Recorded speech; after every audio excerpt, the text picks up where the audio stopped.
My name is Dennis Gill with the Americans of Wartime Museum. Today is 11/14/2019, and I am in Colgan High School conducting an interview with Daniel Breitenbach. Sir, if you could give me your name, where were you born, and what year were you born in? My name is Daniel Lewis Breitenbach. I was born in May 1949 in Cincinnati, Ohio. All right.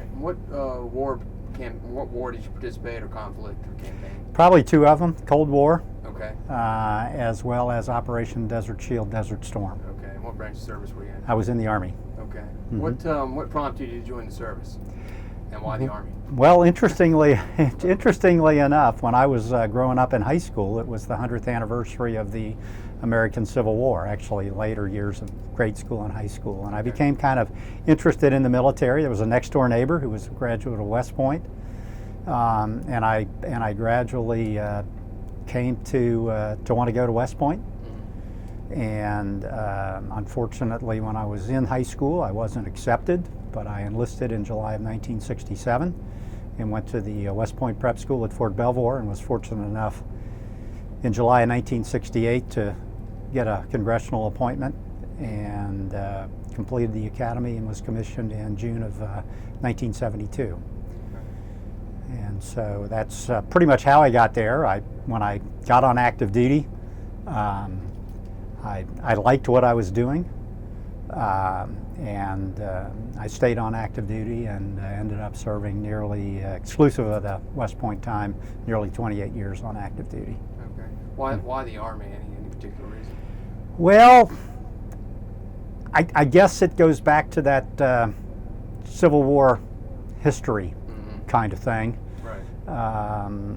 And so I between that and looking at the leaders who were there, you know, you kind of move yourself towards West Point, right. and that implies the Army.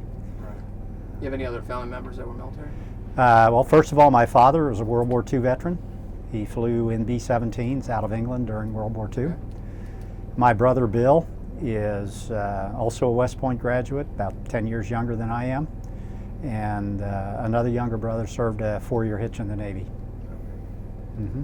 Now, did you have anything specific that you wanted to do when you joined the Army? Is there any, you know, how does that work? How does it determine where you want to go, and where you wanted to go? Well, a lot of it gets determined for you, right? As you know. The choices that I had early on were associated with how well I did at West Point, because a lot of that was based upon your class rank. Right. So I was able to select my branch, and I was able to select my first assignment at that time. I don't believe they're allowed to select their first assignments now. You know, and so that branch ended up being field artillery. Kind of appealed to the engineer in me, if you will. And my first assignment was Fort Carson, Colorado, because my fiance at the time was a big skier, and thought that would be a nice place to begin. Right. And so I spent about a little over 2.5 years at Fort Carson when I was pulled out and was transferred to Germany for my first overseas assignment. And so Kathy's my wife, Kathy and I went to Germany in, what was that, 1975, February of 1975. And I was assigned to another 8-inch artillery battalion there in the 1st Armored Division. It was my first real exposure to what was a forward deployed unit at the time in the Cold War, right, if you will. And the 1st Armored Division was right up there in kind of the northeast corner of Bavaria. And so I ended up spending 4 years with the 1st Armored Division, and included about, I want to say, almost 17 months as a battery commander. And so it was that 8-inch cannon artillery battery. Not a very large unit, probably less than 100 troops. But the command was probably long for the time period. Right. About 17 months. Mm-hmm. What is your mission? What's the Army's mission that time? The major enemy we have is communism, the Soviet Union. Sure. You're close to Yeah, pretty close. Geographically, what Yeah. is the Army's main mission at that time? Well, at that point in time, it was the defense of West Germany. And depending upon where you were along that particular spectrum of the East German and West German border, in our case, we were bordered against Czechoslovakia. And so in the 1st Armored Division, we were kind of up in that upper right-hand corner. Most guys in the Army who served in Germany in those days know about Grafenwehr. The Grafenwehr was a major training area, and it was up generally in that area. So the 1st Armored Division sector was basically the defense of the area north and east of Nuremberg. And it was pretty exclusively a defensive mission. Mm-hmm. If I remember right, it was a 8th Czech People's Army or something like that. That was the primary opposition to the 1st Armored Division in that particular sector. And so that is what you trained for. And as I said, of all of your field training exercises, and then we're focused around that defensive mission. And then the most of the training was actually on making sure that your battery was just flat ready to fight. And so there were trips up to Grafenwehr for live fire training, continual training of the sections and the gun sections in the garrison area and what have you. Mm-hmm. So this is 1975. 1975 to 1979. Right. Vietnam is now done. Yeah. What's the mood in the Army at that point? And was there any major downsizing? Was there any threat that you'd be booted or? Well, I mean, one of the things a lot of people don't realize about the Army, particularly in the officer corps, is it's an up-or-out promotion system. It is as well for the enlisted. It's a little more time-based, if you will, whereas the officer system at that time was based upon whether or not you got promoted on time. And so there always was overhanging this thing that if you didn't do a good job and you didn't get appropriate efficiency reports and what have you, as they weaned folks out, that you could be asked to leave. Probably the most significant thing that was happening was the Army was coming out of Vietnam. It was the Volunteer Army had been begun, basically in 1972, 1973. They were still having very serious problems in recruiting. The standards for recruits were not very high. The non-commissioned officer corps was pretty much demoralized as a result of Vietnam, if you will. Maybe demoralized isn't the right term, but was having some difficulties because the officers were assuming a lot of the responsibilities of the NCOs, and I was very fortunate to have a command sergeant major in the battalion who was, interestingly enough, an infantryman. And he really worked hard with the non-commissioned officer corps, as well as the officers, to retrain us, if you will, on what our respective responsibilities were. His name was Ken Hartman. Just a really interesting guy, and a guy that you could take it, as a young lieutenant, Right. And a captain. Somebody that you could go up to and say, "Sergeant Major, I'm having a problem with. What do you think?" And he would be candid about his advice. It would always be confidential.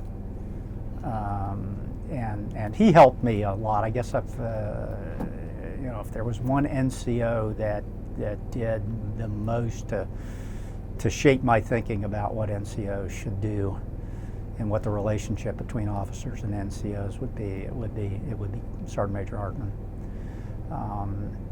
And of course, that was a rough time in the Army. As I said, recruiting standards were low. Lots of issues with race relations, lots of issues with drug use, lots of issues with just basically getting simple things done.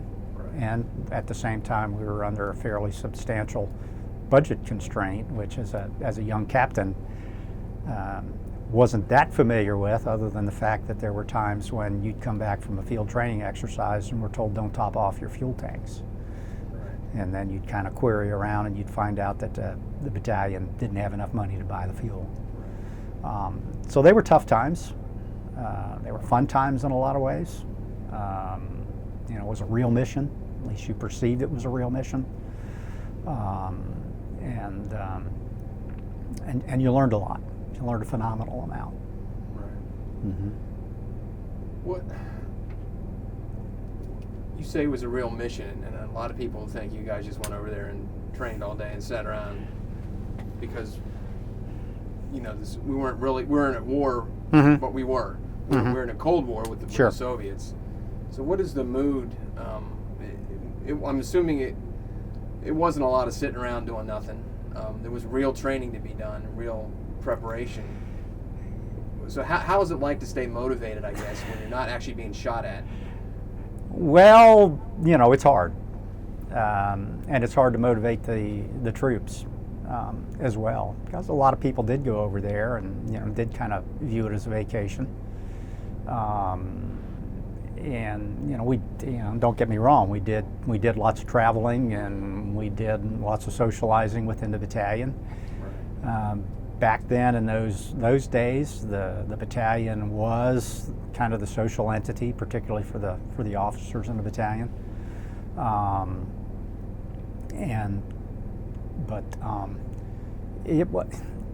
It was more hard to motivate because you're right. There wasn't really that perceived of a threat because most folks didn't have the security clearance and the access to what was going on to see what was really going on. So it was a challenge.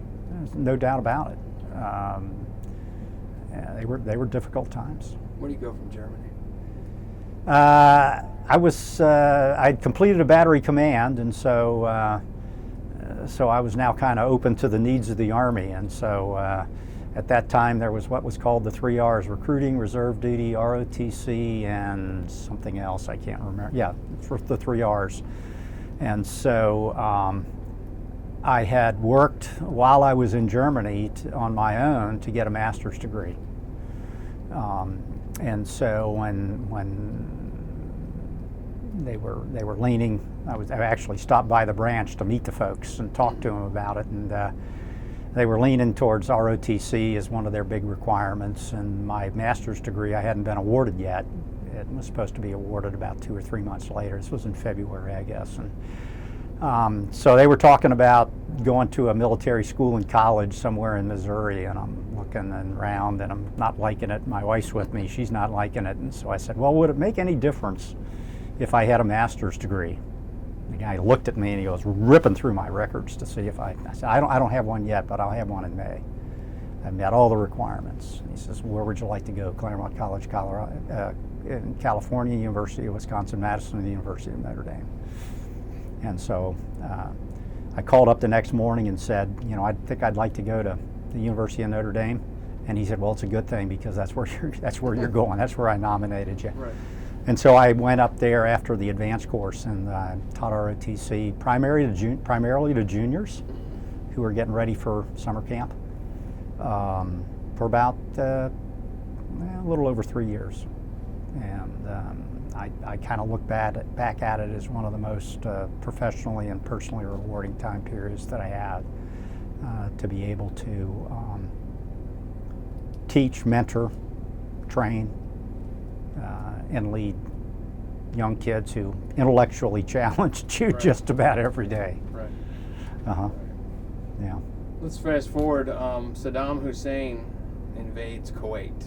Sure. Where are you when you hear this? We're in the cantonment area, Wertheim, Germany, on the Kaserne. And as I said, I was a battalion commander at the time.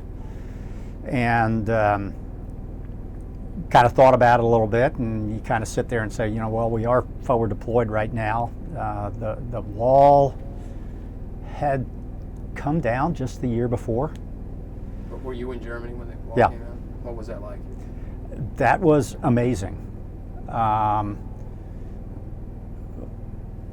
we were in Grafenwehr shortly after, for a training exercise, shortly after the wall came down, and we were out in a maneuver area northeast of Grafenwehr. You know, all these launchers and what have you, and the battalion spread out, and here we are racing up and down the highways, practicing fire missions and what have you in a maneuver area, and you see all these East Germans in their Trablants and their Wartburgs driving into the west to go find, you know, their relatives, and what have you. And I remember thinking, you know, here they are. They're probably not 15 kilometers into West Germany, and here they see the American Army running around up and down. What are they thinking? Right. What are they thinking? Right. You know, so it was really kind of fascinating to watch how that occurred. My wife was working and had a number of West German civilians working for her, some of whom had, you know, relatives who had been in the East. So I got some interesting insights from her. But it was just amazing to watch it happen, almost so spontaneously. When I was at West Point, they have a troop leading training called Cadet Troop Leading Training at the time. And I had gone to a cavalry regiment on the West German border in Fulda. And I remember in 1971 patrolling the border as a third lieutenant and looking across at this crucifix that is a little roadside shrine. 3 AK-47 bullets up the side of it. You know what I mean? Right. And here I am, some 25 years later, watching the wall come down. And, you know, it was kind of an end of an era, if you will. Yeah. So, yeah, we got off onto that a little bit. So Saddam Hussein, he's made Yeah. it Kuwait. Well, kind of the thing was, you know, you watched it develop, and then you saw the folks deploy in, and kind of intellectually, I guess it was like, okay, it was clear at that point we were going to settle into a defensive kind of a posture and protect Saudi Arabia. We were deploying troops in. Kind of in the back of your mind and intellectually, you're thinking, okay, at some point in time they're going to set up a troop rotation. And I commanded a multiple launch rocket battalion, and there were only 4 of those battalions in the Army at the time. Well, 2 of them were deployed as part of, 18th Corps. So intellectually, you're sitting there saying, okay, there's going to be a rotation of troops, and at some point in time, we're going to go replace them in the defense of Saudi Arabia. And so you kind of keep going about your business, because your business at that point is readiness and making sure that, you know, you're ready to do whatever you needed to do. So, you know, intellectually, you're kind of in that situation. Of course, that was August. 3 months later, we happened to be up in Grafenwehr on a training exercise, another one, and I'm out watching one of the batteries do a night live fire. It was about 11:30 at night, and I'm starting to head on back into the cantonment area, and the command sergeant major calls me on the radio and tells me that President Bush had announced that 7th Corps was going to deploy to Saudi Arabia. Well, that's how I found it out. I was in my Humvee, Right. you know, in the middle of the night, coming back to the cantonment area. Of course, you know, we were part of 7th Corps, so we you know, I knew intuitively that we were going to go. You just didn't know when, you didn't know how. Right. And what have you. And probably the interesting thing about it was just before Veterans Day, and we had decided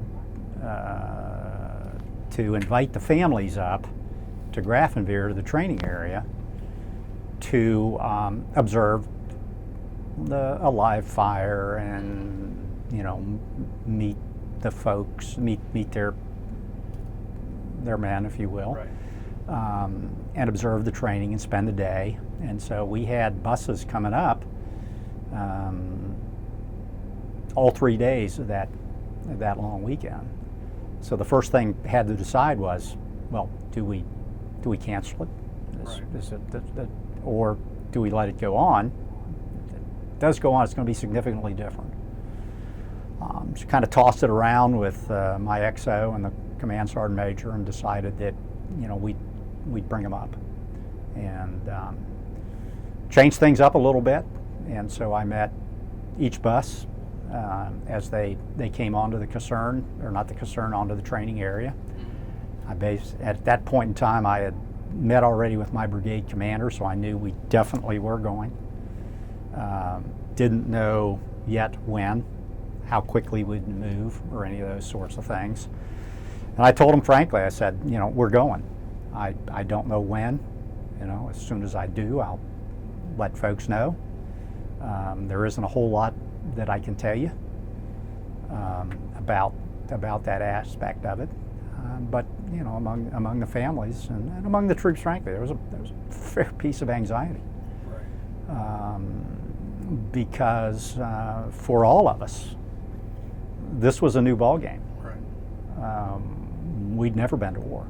I think there were my command sergeant major and one of my first sergeants were Vietnam veterans. That was it. Nobody else had ever heard a shot fired in anger. Right. Most of them had been in the Army and not in a nuclear capable unit. I had been in a nuclear capable unit. They had never carried a full basic load of ammunition in their entire Army career. All their firing of their weapons had all been in training. So there was a fair amount of anxiety, and then there was just okay, how do we get ready? We thought we were forward deployed. Now we have to move the battalion, lock, stock, and barrel up into Saudi Arabia. Right. And how are we going to do that? And how's that? And of course, a lot of that gets driven by your higher headquarters. We changed up our training schedule. We elected to stay in Grafenwehr for not a whole long, not the entire time we were scheduled. We stayed for about 5 or 6 days, I think, after we were notified to go. We changed up the training schedule. We emphasized live fire. We emphasized field firing, our crew-served weapons, which is something that they very seldom get a chance to do. Mounted them all up on the vehicles that they would normally be mounted on. They all behave differently than they do on a tripod. Right. And get them familiarized with that. And then put the battalion on the road back to Wertheim, put the tracks on a train back to Wertheim, and started to work to get ready to deploy. You had mentioned this, that nobody had been to war. You had a couple of guys. Mm-hmm. And the Army hadn't been to war either, other than a few skirmishes Yeah, here and there in the 80s. Yeah, Was the Grenada Army and Panama. prepared? It was, yes. I mean, I didn't feel angst about that. I was confident in the leaders that we had. I was confident in the troops. I was sure that they knew what their job was. I was confident that they were appropriately disciplined. And I don't mean disciplined in terms of punishment. I mean Right. disciplined in terms of knowing what their job is and being able to do it on their own initiative. So yeah, I think that probably is the one thing that was different about that war than any other war that the Army had fought prior to that. The Army had historically been totally unprepared to go to war.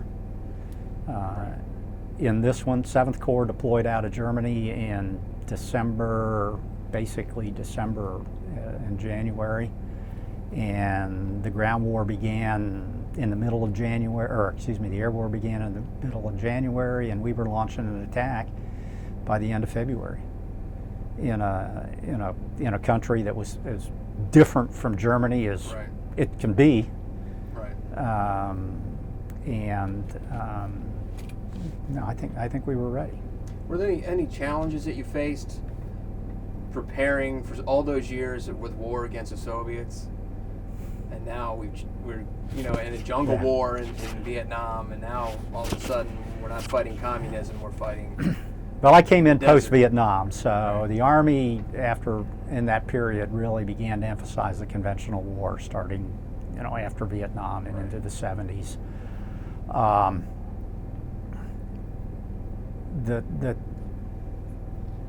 The challenge was learning how to live in the desert. The challenge was, how do you adapt your tactics to the desert? Because a multiple launch rocket battalion thrived on independent launchers operating out of hide positions in the woods and then popping out, firing, moving to another location and hiding while they resupply their ammunition. Well, no place to hide. Right. Not at least in that sense. In Germany, you had this huge infrastructure. You know, if you ran out of something, you went to the nearest caserne, you topped off water, you got fuel. No huge infrastructure was there. So the challenges were mostly in terms of the logistics, were the ones that really took you. And you know, the troops, the launchers, those guys, they were going to fire a rocket here in Germany or there in the desert, and it was basically the same technical skill set. You know, the logisticians, now they're in a position where everything has to come. And I was fortunate to have a great XO and a guy by the name of Bernie Ellis, who trained while we were in garrison, the logisticians of the battalion. So we kind of knew how things worked inside the battalion, and we had to put in place our procedures and our tactics for resupply, and we practiced. So, for example, we'd come back from Grafenwehr, we'd go into Grafenwehr, we wouldn't run people through, you know, the gas station there on post kind of thing.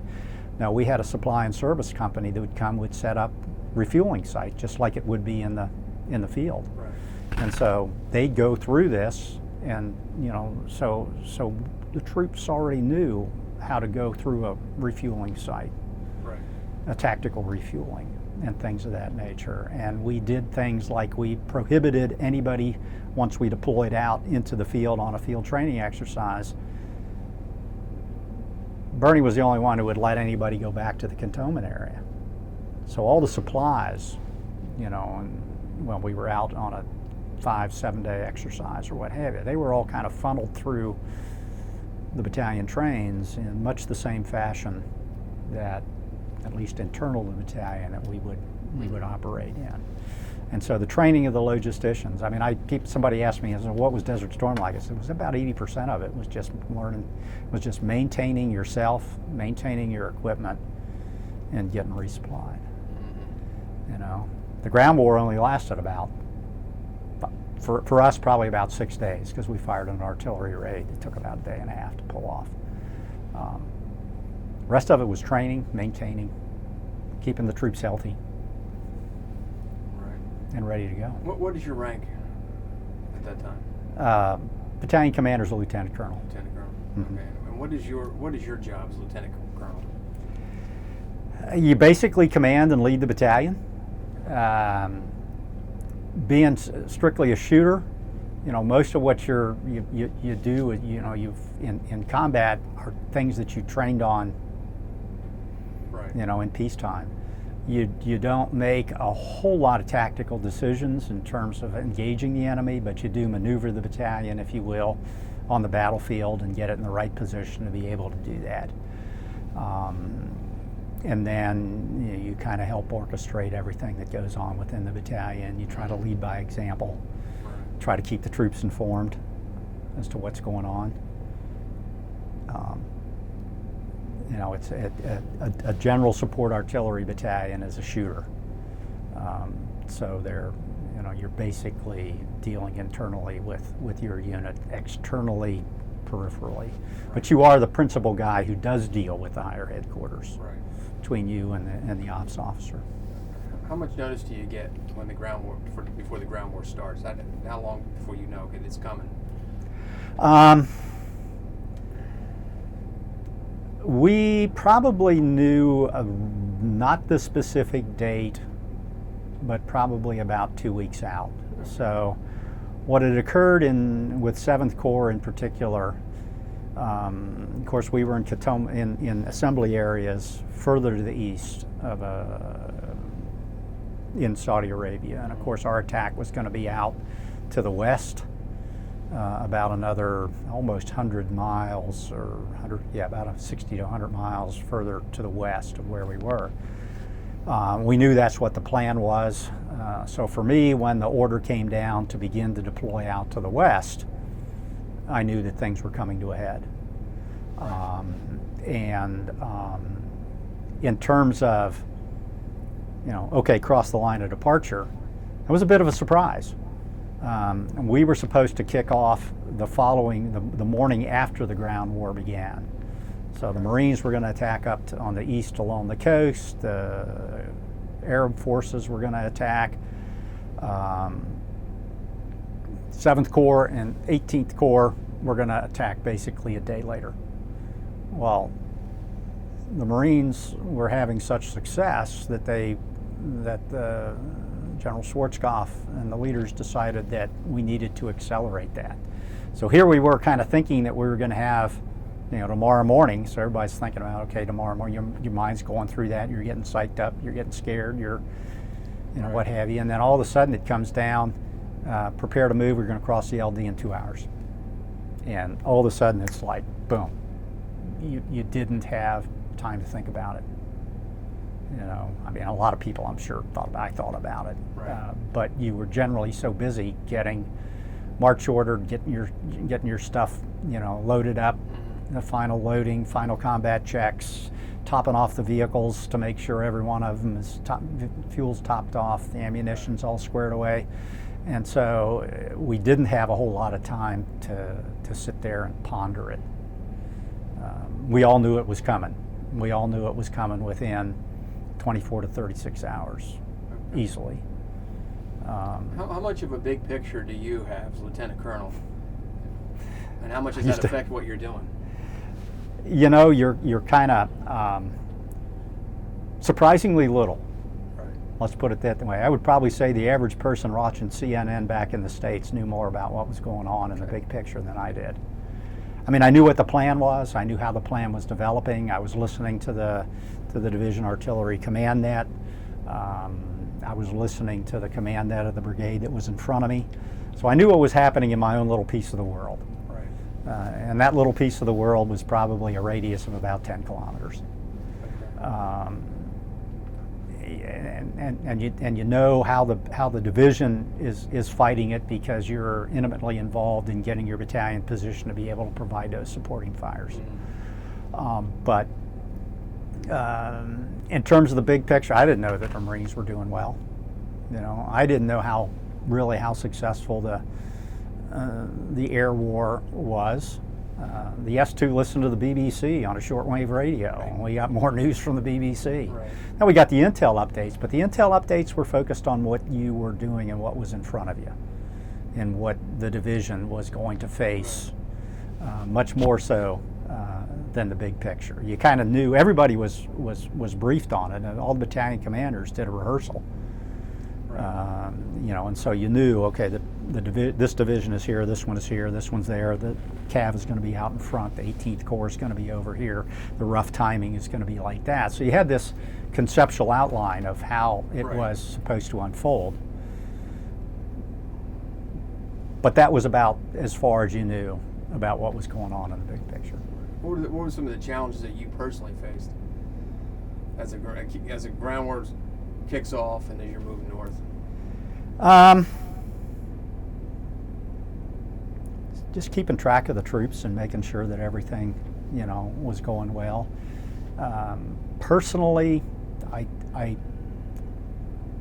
was about 41 years old, and been around a while in different positions, and probably one of the biggest things that everybody has is getting adequate rest, because you can, when you have that much experience, you can begin to see when your decisions begin to deteriorate. Right.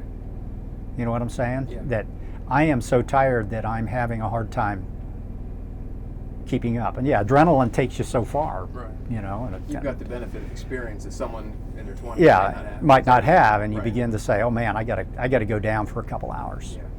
You know, so keeping myself, if you're asking what was my personal challenge, keeping myself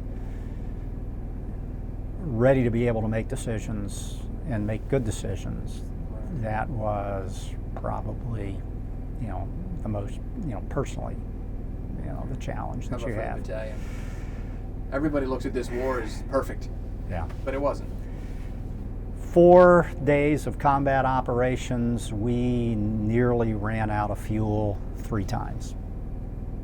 Because you were moving too fast. Because we were moving so fast, Right. and we were outrunning a lot of the fuel coming forward. On G+3, we were shutting down platoons to preserve fuel for them. Right. Ammunition wasn't a problem. Our basic load of ammunition was geared towards what we would have to fight against a Soviet threat, so we had plenty of ammunition in terms of the rockets and what have you.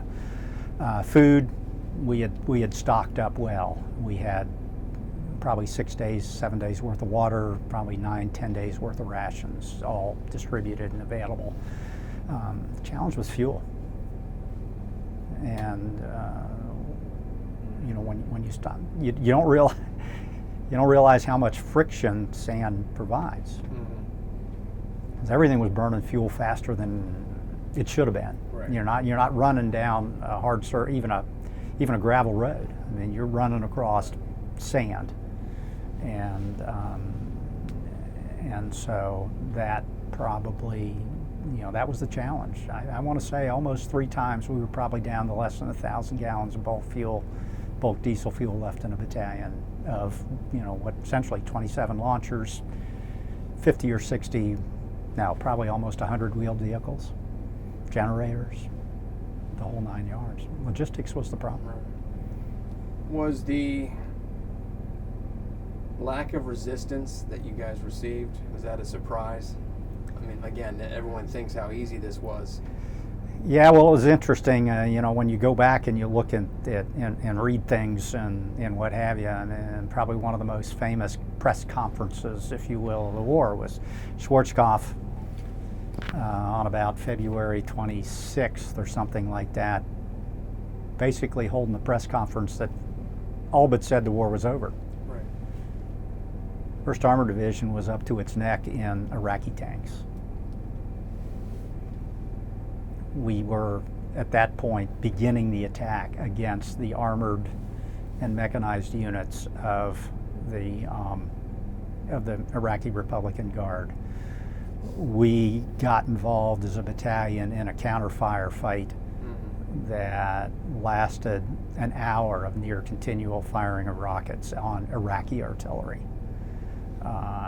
And this was all going on while everybody in the States is figuring it's over. I think the 1st Armored Division suffered the vast majority of its casualties at that point in time. The Iraqi Army, particularly the Republican Guard, was able to maneuver in front of us. Right. Now, the systems we had, particularly the M1 tank and the Bradley, had such night vision capability that was far superior to what the Iraqis had. And the troops were just flat better trained. Kind of an amusing story went around. We didn't have desert camouflage uniforms. We didn't actually get them issued until like days before the ground war began. And we were told, don't put them on. They had picked up information that the Iraqis knew that 7th Corps was there, and that 7th Corps was trained to defeat the Soviet Army, which had trained them. Right. And the guys you got to look for are the ones who aren't in the desert battle fatigues.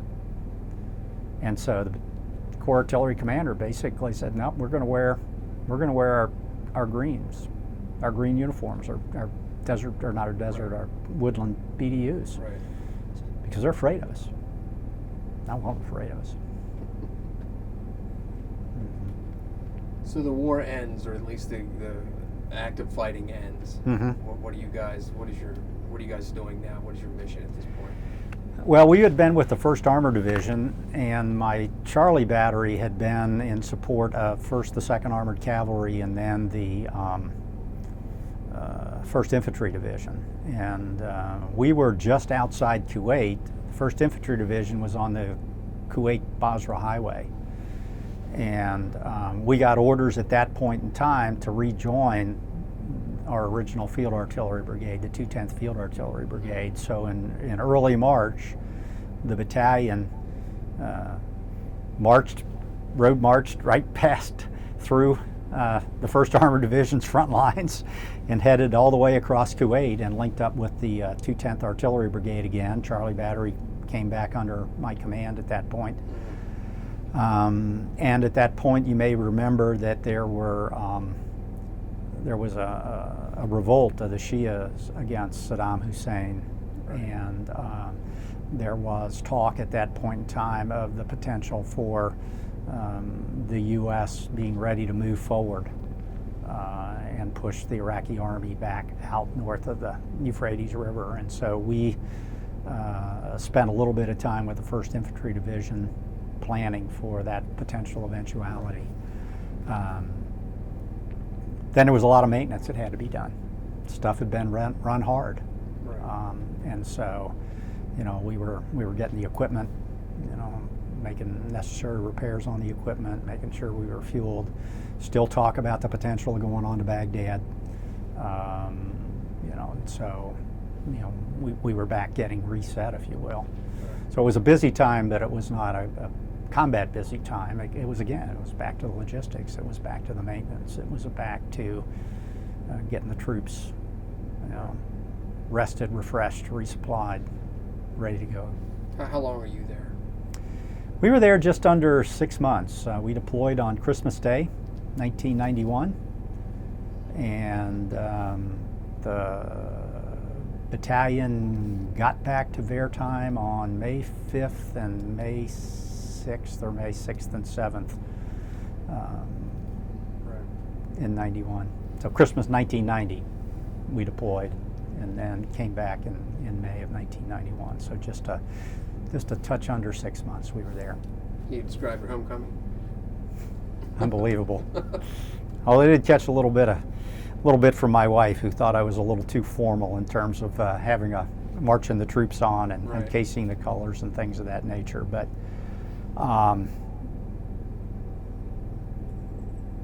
yeah, it was just, we marched the troops up, uncased the colors in the States, and then we dismissed them, and the families just raced across the motor pool to where the troops were, and it just turned into one just big, huge,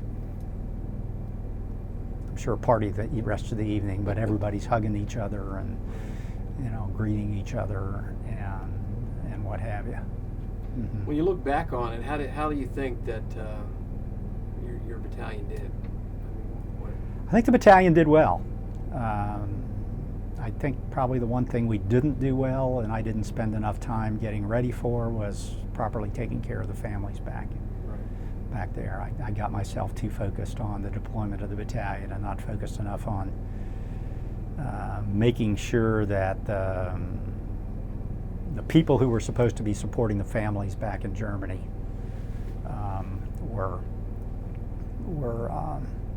ready to do that and understood what at least I expected of them. We were the only battalion off that Kaserne. Well, there was another headquarters, two battalions, but the other battalion was just a headquarters there. So we were basically the major combat unit from that Kaserne who departed. Left behind another artillery battalion, left behind the brigade headquarters, left behind a target acquisition battery. And so here we were kind of, here they were kind of unique in that situation, and dealing with the stress of a deployment, and at the same and having everybody around them having their guys are still there. They're training, they're guarding, they're doing all that other kind of stuff. And so I think that's probably, that is clearly in retrospect one area where I failed. Right. But you learn from those mistakes. You do. Yeah. You have to. Good one. You know, you can't go back and correct it. Right. Looking back on your wartime experience, how do you think that's affected your life that you've had? I'm a heck of a lot more reflective than I used to be. Right.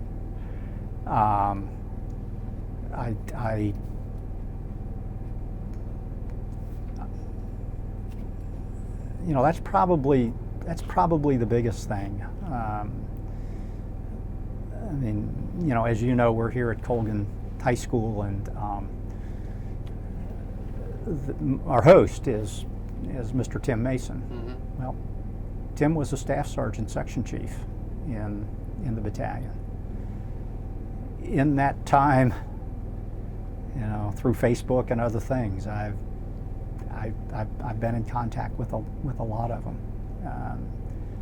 You know, I've commanded other units before. I don't necessarily feel the same kinship that I do with this group of guys. You know, but I think I'm a lot more reflective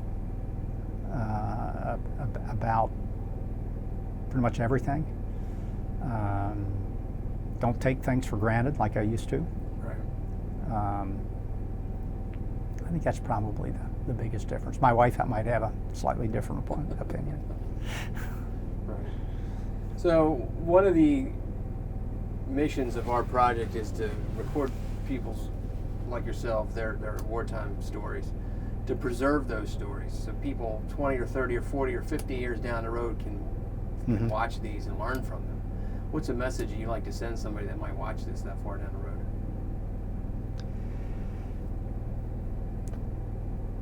I think the biggest lesson that I would like them to think about is the families.